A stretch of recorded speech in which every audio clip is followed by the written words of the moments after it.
Oh, hey Oz. How's it going? And could really use a little rest. Oh, but just can't seem to get comfortable. Oh man.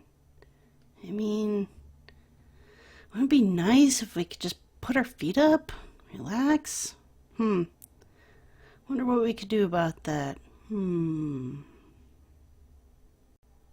Ah, perfect. Nice big ottoman to stretch out on. All right. Thanks, Oz, for helping me figure out that what's really needed in the living room to go with the couch is an ottoman.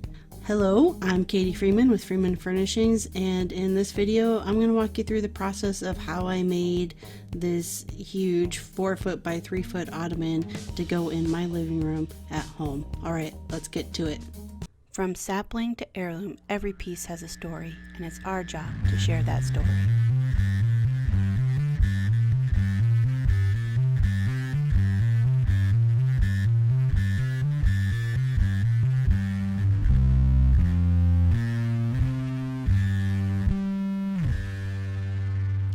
Alright, so the first step to making this huge ottoman is to make the structural component, which is the frame. I'm going to use some poplar that I picked up from a hardwood lumber store to make it. The poplar that I bought is 8/4, or in other words 2 inches thick, and so I'm just going to be breaking it down into 2-inch by 2-inch pieces of lumber. And to do that, I'm going to joint one of the edges so that I have an edge to face squareness before I take it over to the table saw to break it down to width of 2 inches wide. After I get my strips of 2 inches by 2 inches, then I take it over to the miter saw or chop saw to break it down to my lengths.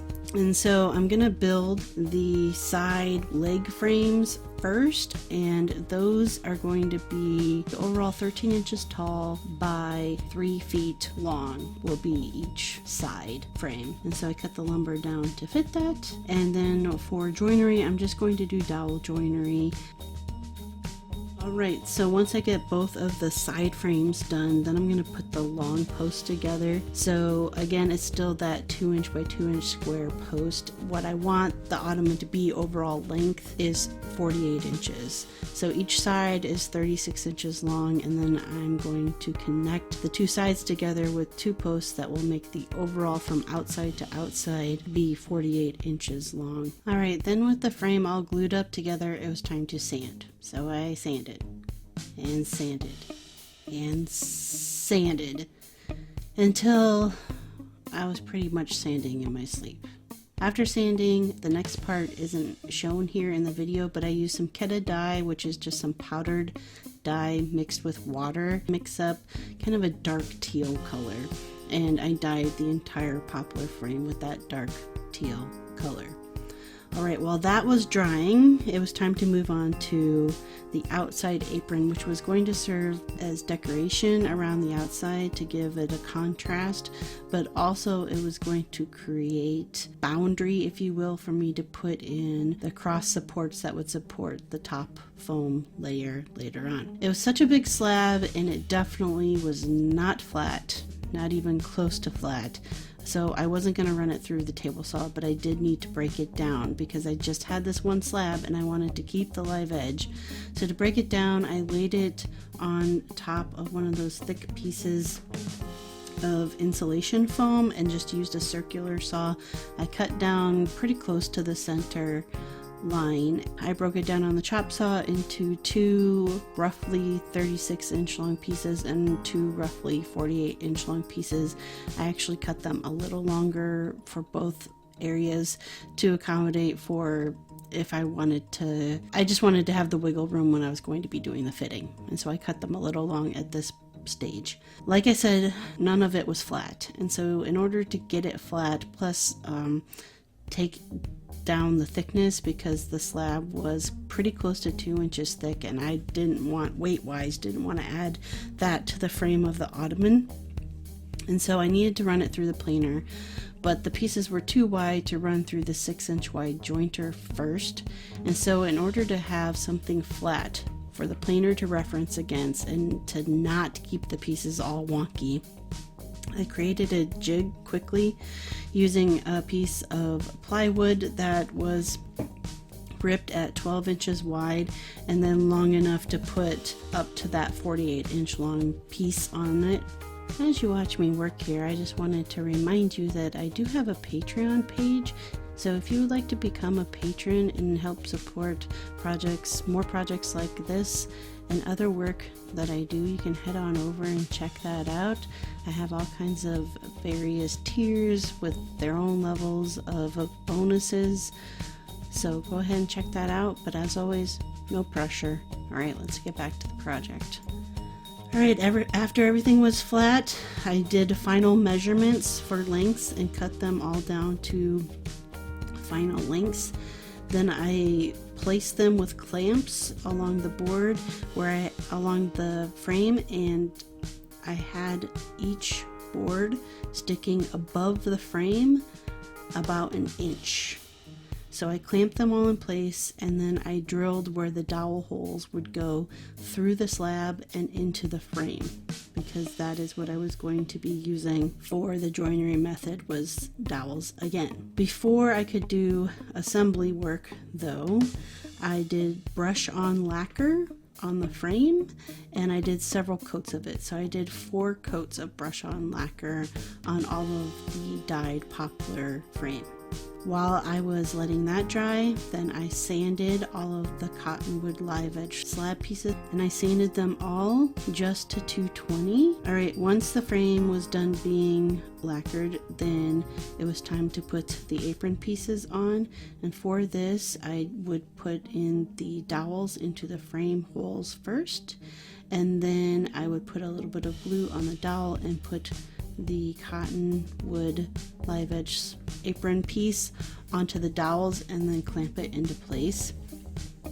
And this worked really well, and so I did that all around all 4 sides of the frame, let it dry, and then I needed to flush cut the dowels. So I flush cut the dowels and then sanded again with 220 because there were some areas where the saw scuffed up the cottonwood slabs, and lastly I applied brush on lacquer to all of the cottonwood. After the lacquer had cured, it was time to prep the cross supports that would support the upholstered foam top. For those, I just purchased a bunch of 1x2 pine boards and cut them to 3-foot lengths. I cut enough to have 8 go across the frame, so I cut those all to length, and then I put them in place, and I just used little brad nails to nail those in place. And now it was time to do the upholstery work. So for the upholstery work, I just purchased 3/4 inch plywood, and I cut that down to size to be the 4-foot by 3-foot size for the top, and I just used a circular saw to do those cuts. And then I needed to cut the foam. So foam, for upholstery foam, I bought 6-inch high density upholstery foam off of Amazon, and the widest you can get it is 30 inches, and so I got a 30-inch by 72-inch piece. So I had to cut it and then re-glue it so that it would be the 36 by 48 inches that I needed it to be. Once I cut the foam, I laid that on top of the plywood that I had cut, and then I put batting on top of that, and then I used a vinyl, an upholstery vinyl that I purchased from Joann's Fabric, laid that over the top, stretched it tight, and then what I did is just used an electric staple gun to staple it in place, continuously pulling it tight and watching for wrinkles as I did so. Once that was done and in place, all I had to do was plop it down on top of the Ottoman frame, with the 1x2s being shorter or thinner than the height that the apron pieces stick up above the poplar frame. It fit in just like a puzzle piece and stays right in place. I don't need to screw it down in place or anything. It stays right there, and it also makes it easy to take the top off and make it easier to move. Should we ever leave this house and move somewhere else, it will make it easier to move, which is really nice as well. Alright, well that's it for this project.